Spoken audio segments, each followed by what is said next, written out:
Ogiga nyo. Tama. Ndafizuka ini. Sure.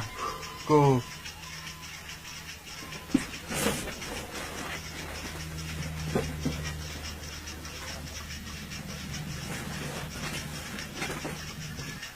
Lunch kasha.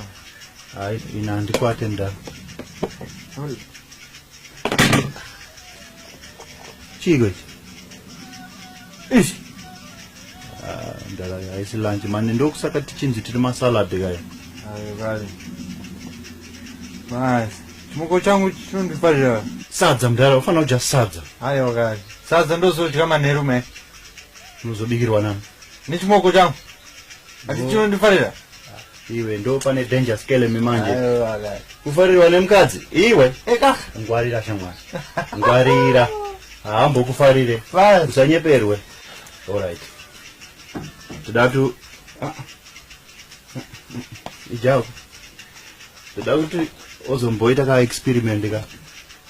Nasma neru. Anti roka chiriko imbwa yako roki. Roki ya roki ari kumboku. Saka unotora roki nechimoko chako. Mwavarira wese vari tu muno. Ya. Mubutu muno.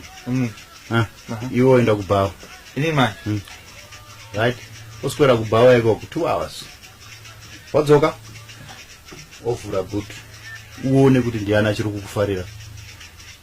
Because ndiroki ega ari kukufarira ipapo. Yeah. Mangwana ndiri kuuya uzokutora kuchipatara ikoko mdara. Wachorwa musana nemupini iwewe.